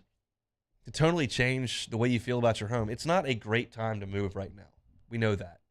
You don't have to move to improve your living space. One Bath and Closets can help you with your bathroom or your closet space. David Duvall and his team have been in this business, in this market for 3 decades. Check out their website, onebathandclosets.com. You can see for yourself what they can do for you. The closet renovations are spectacular. If you've got shoes everywhere, clothes stuffed in corners, you don't have anywhere to put your ties, they get wrinkled. How many shoes does the woman in your house have? One Bath and Closets can help you with that. David Duvall and his team show up. They give you a questionnaire. What do you got? What do we have to put places? Okay, what do you need? And after that, they put together a custom solution for it. Go to onebathandclosets.com. Check out the testimonials. They'll tell you how great a job David Duvall and his team do. And I can promise you this. They will not have to come back 3 weeks later to fix something because they didn't do it right the first time because they were trying to get it done to get to the next job. Nope. They're going to do it right the first time and leave the competition behind. One Bath and Closets, David Duvall and his team. Find the website, onebathandclosets.com. Our listeners fire up their opinions on the jimsfirearms.net hotline at 499-1045. Keep listening for your next chance to shoot us your thoughts with the jimsfirearms.net hotline on 104.5 ESPN Baton Rouge.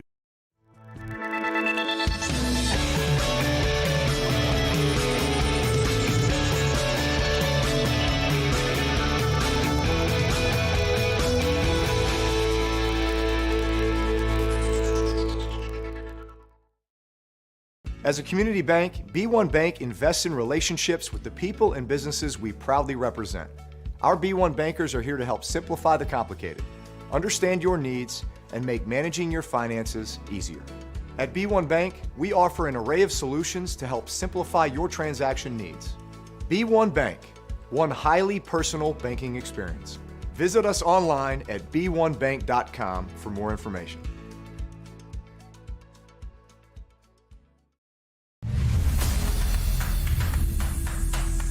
We get it done with strength, commitment, dedication, grit.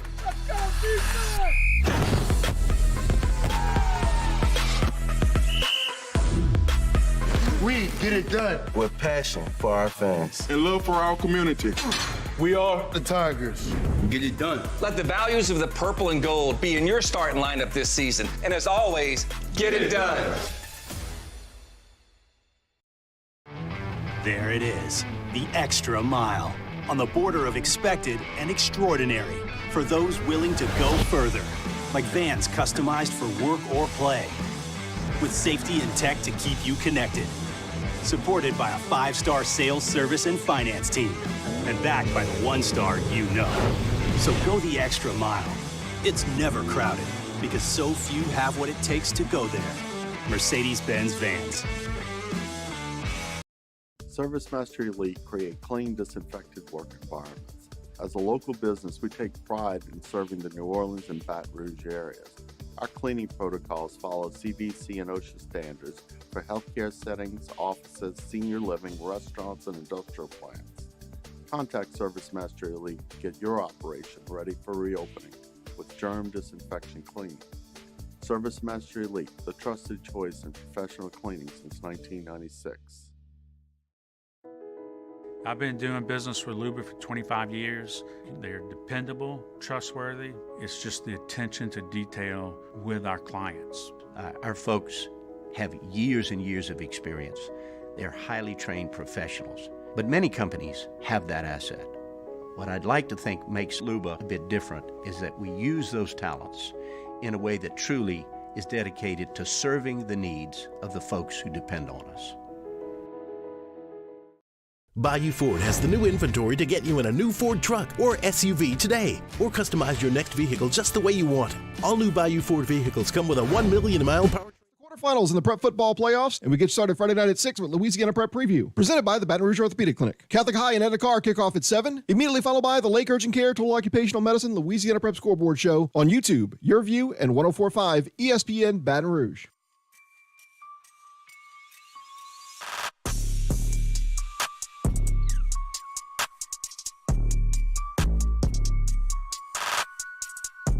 This is Hunt and Hill on 104.5 ESPN Baton Rouge. Lars in the Bayou Ford chat says, time to embarrass yourself. Talking to me. Time for our SEC Power Rankings. Look, I just give you the facts, the hard facts here about the rankings in the SEC. Been doing it for 2 years now. I've been correct every week. We know this. Taylor just laughed at me. Maybe not correct every week. Maybe grossly incorrect most weeks. But here we go. Start at the top. Georgia Bulldogs. How's this? In their last 30 games, they're 29-1. A lot of people are starting to call Georgia the new Alabama. I don't really have a problem with that. They seem to me to be head and shoulders over everybody in the country. We'll see in 2 weeks. Tigers will take them on really in the belly of the beast over there in Atlanta. Very much looking forward to that. But first, we got to take care of some business against Texas A&M. But Georgia, for me, number 1. Number 2 in my rankings. We got to have a shakeup here. Vols got crushed last week and lost their quarterback for the year. They're not at 2. I've got Alabama at 2. Alabama is 2 plays away from being unbeaten. They're not. They lost. But they've got an awesome player at quarterback. Awesome player at running back. I've got him at number 2. I've got LSU at 3. Please don't wreck your cars with your children in them as you transfer them to their grandparents' house. We'll get through this. LSU still lost the game to Florida State. LSU still got hammered by Tennessee.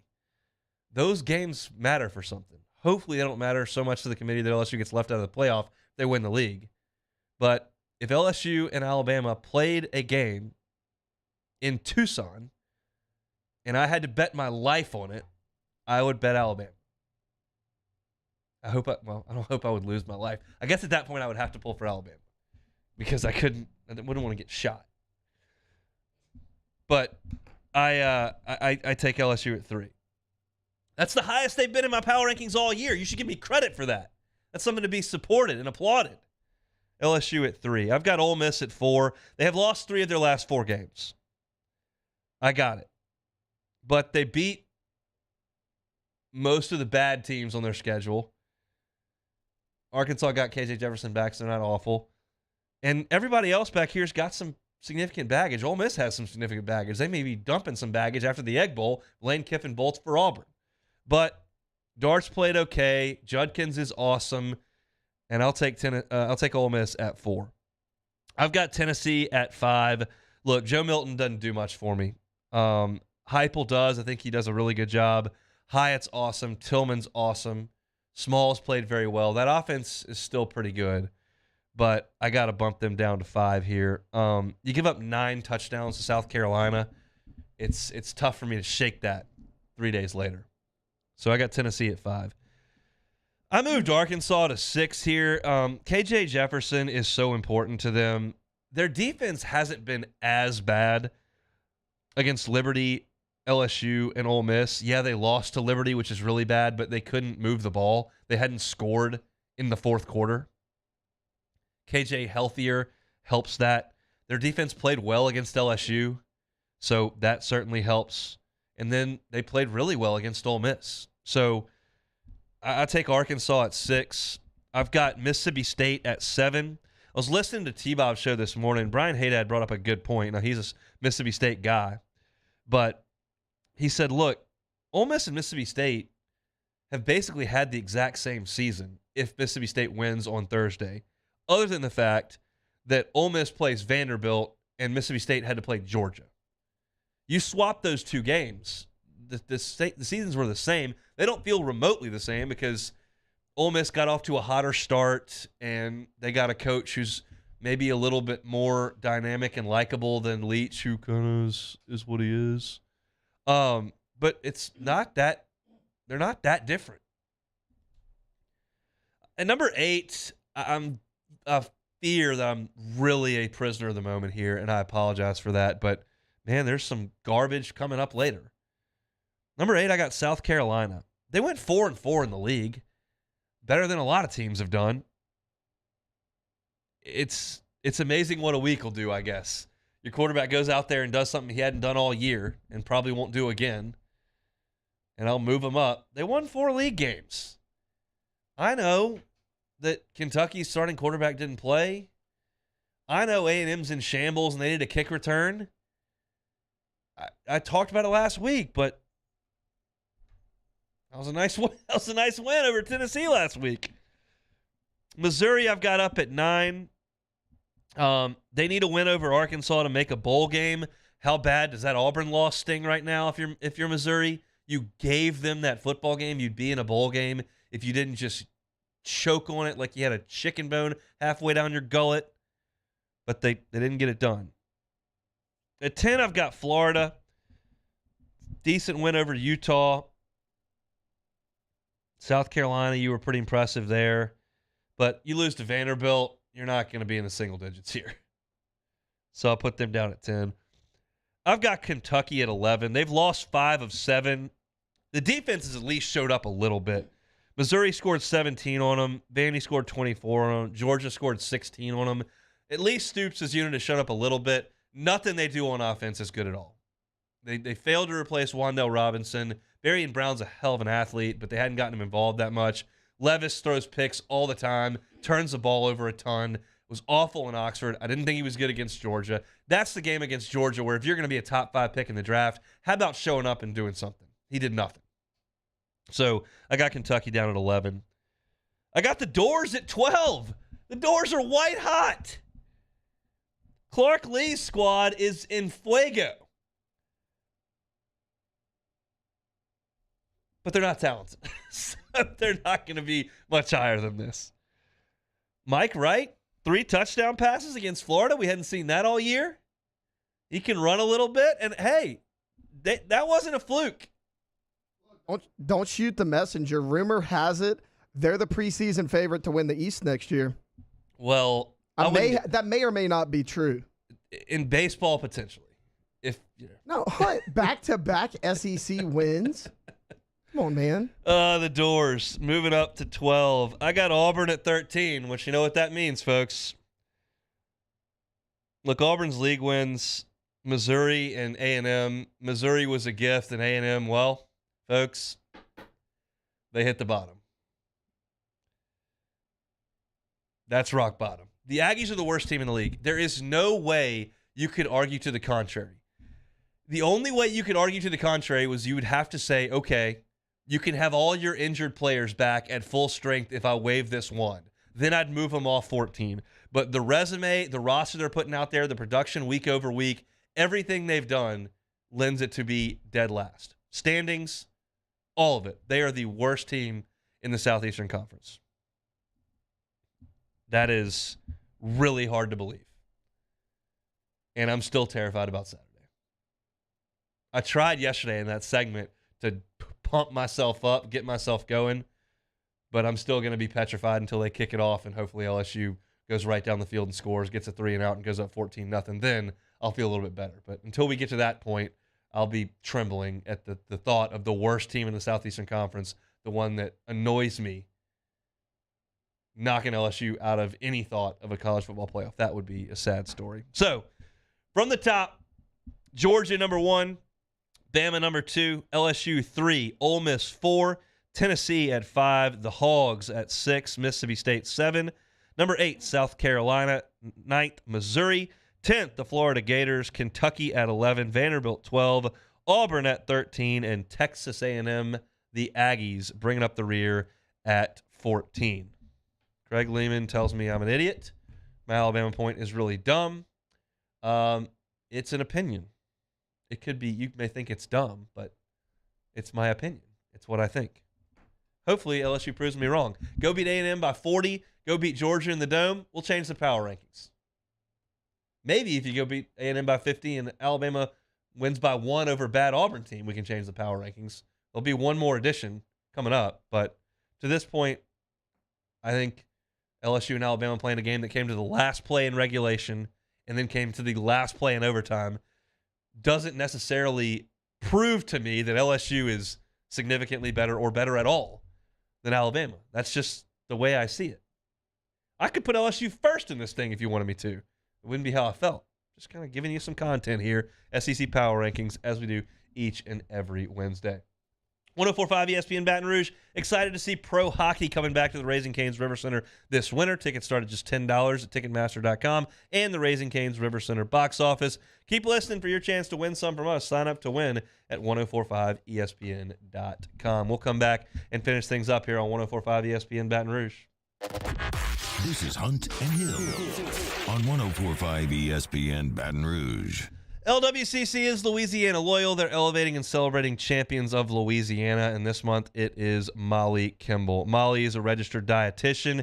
She's a nutrition journalist, and she is the founder of Auctioneers Eat Fit. If you hear that and you think, Eat Fit, that sounds familiar. It does, because if you go to a restaurant and you sit down and get a menu, more often than not, on that menu, you're going to see the Eat Fit logo. That's because she's got 500 partners here across the state of Louisiana. Together with Eat Fit, Molly works closely with local restaurants, markets, and other food service establishments to help identify and develop dishes that meet established nutritional criteria. LWCC celebrating champions of Louisiana like Molly. If you know someone who is a champion of Louisiana, whether they're doing something with a nonprofit or it is a nonprofit, or if there's just an entity that you'd like us to tell their story, we want to do it here on 104.5 ESPN Baton Rouge. So go to lwcc.com/Louisiana Loyal and nominate someone or some entity to be a champion of Louisiana. November's is Molly Kimball. LWCC is Louisiana Loyal. In times of need, get a full list of phone numbers, websites, and other important emergency information on the Demco Stormwatch page at 1045ESPN.com. There it is, the extra mile, on the border of expected and extraordinary, for those willing to go further, like vans customized for work or play, with safety and tech to keep you connected.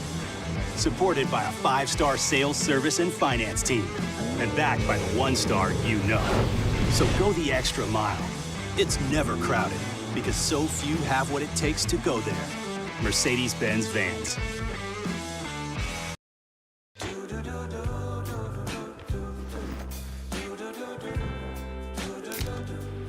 I've got that blue sky, I've got that sunshine. It's no secret, the best oysters in Baton Rouge are at Jolie Pearl Oyster Bar. Enjoy mouth-watering South Louisiana flavor and oysters from all over the country. And don't forget our nightly drink specials.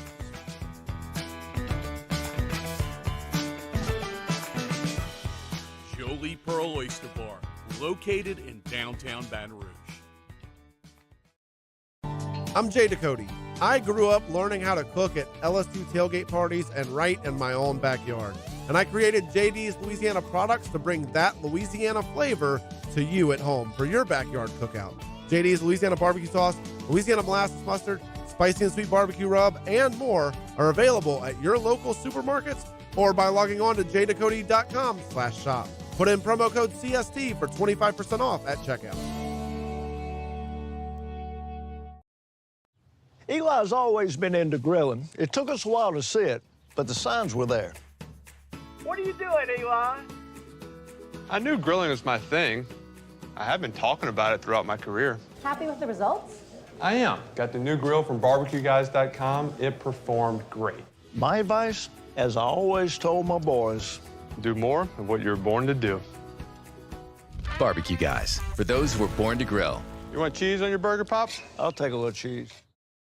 Crime has serious consequences, but anyone can make a mistake. If you find yourself in trouble with the law, know that you have rights, and it's okay to demand them. The law offices of O.C. Brown are here to protect you and your rights. Felony or misdemeanor, DUI or drug charge. No matter what crime you're accused of, you still have rights. Let the law offices of O.C. Brown uphold them. Call 225-343-1111. Your law firm for a lifetime. Gulf Coast Bank and Trust is giving our customers the power to bank anywhere, anytime during this challenging event. And we're right there with you. Our mobile banking app is a smart way to manage. 12 in the NFL starts with the Thanksgiving Day triple header. First, the Lions host the Bills at 11:30 a.m. Then the Cowboys host the Giants at 3:30 p.m., followed by the Vikings and the Patriots at 7:20 p.m. All here on 104.5 ESPN Baton Rouge.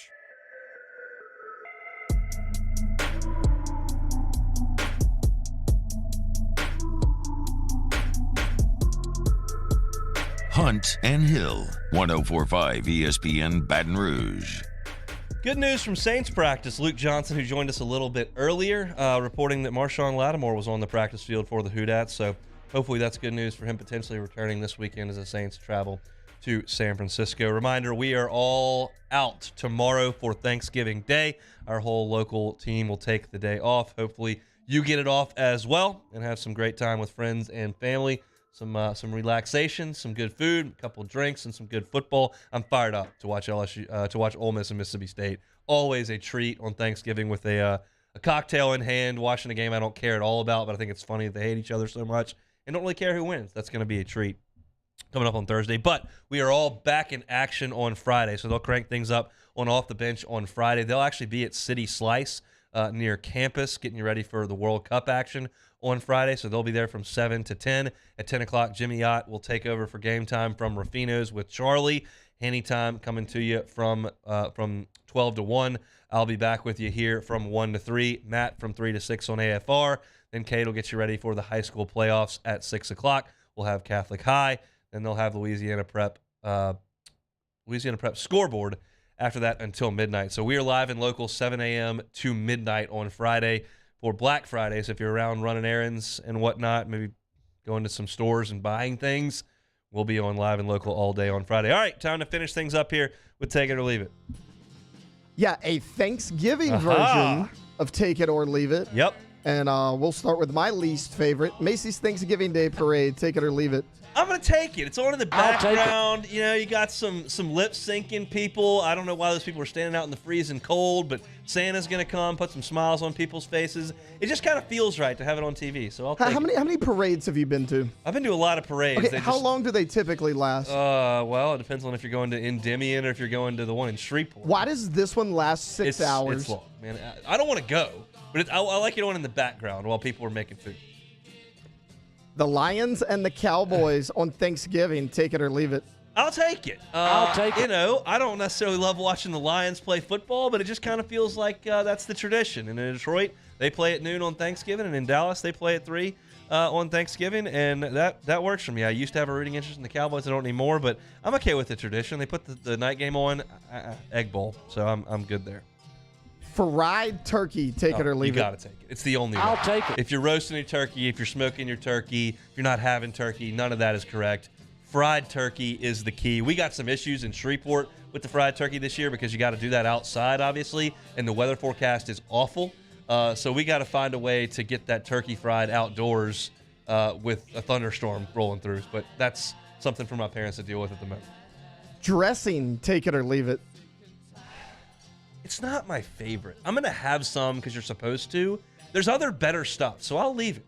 I'll leave the dressing. I know that people love their oyster dressing, Mariltons, whatever you love to do. I don't hate it. I will eat some, but there's other stuff that I like more. So I guess for the purposes of this exercise, I'll leave it. Well, see, I like it because of like what you said, how diverse it is. Everybody's dressing tastes completely different. I do like that about it. Sweet potato casserole, take it or leave it. This is I'll awesome. take it. You got the sweet potatoes. You get the brown sugar on the top. This will take up. You got to have some significant real estate planning on the plate. You got to know what you've got to allocate space for. You got to have some significant space for sweet potato casserole. All in on that. Potato salad in gumbo, take it or leave it. I'm going to leave this. I will eat potato salad. We talk about it at the shed every Monday. I like potato salad, and I think it's fine in gumbo. I don't need it in my gumbo, so I will leave that.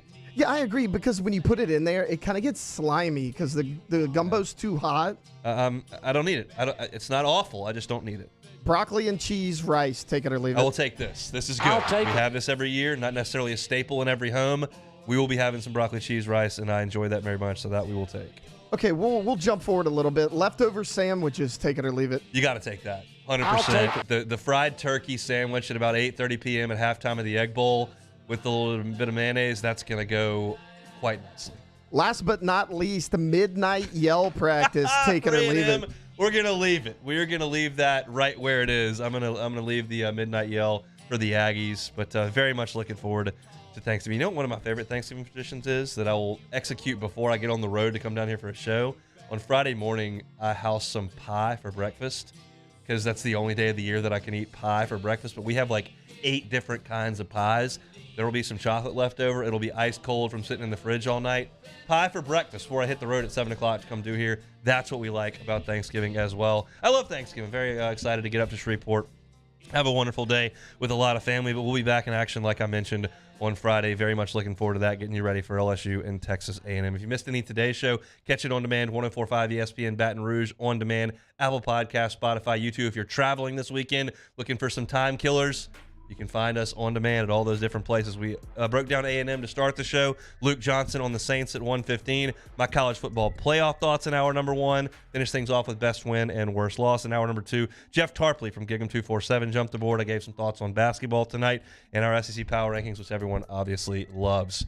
Jimmy Ott's Game Time tonight, 6 to 8. Matt Moscone about to drive you home on After Further Review. We're back Friday. Happy Thanksgiving, everybody. 104.5 ESPN.